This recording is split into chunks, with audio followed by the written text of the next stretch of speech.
So today we're going to be teaching you about simplifying radicals with Lucas and Julia.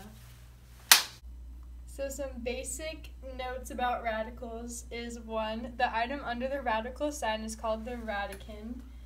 The items under the radicand symbol may be multiplied or divided, but they cannot be negative, and they cannot contain any perfect square factors, and the radicand cannot be a fraction, and no radical symbol can be in the denominator.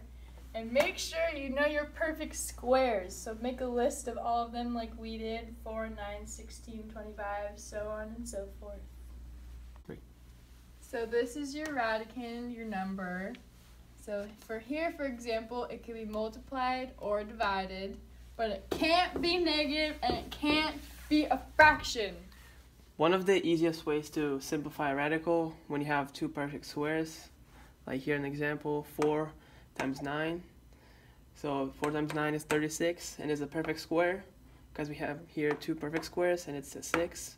And we can evaluate this way. 4 times 9 is already a perfect square, so 2 and 3 and equals 6. Sometimes it's difficult to recognize perfect squares within a number. So for example, that's 24. And that's our perfect squares. 4, 9, 16, 25. And let's see at 24. Is it 9? 9 doesn't fit. 16 doesn't fit. 25 doesn't fit. 4? Yes, it fits. So it's here. 4 times 6 is 24. So we can put it at here. Then we simplify. 2 times 2 is 4. 2 times 3 is 6. So we call this, because it's a pair, and we can't have another pair. That means we have to multiply those two. And our answer is 2 square root of 6. So this is the tree method. So you start with 96, we just picked a random number, 96.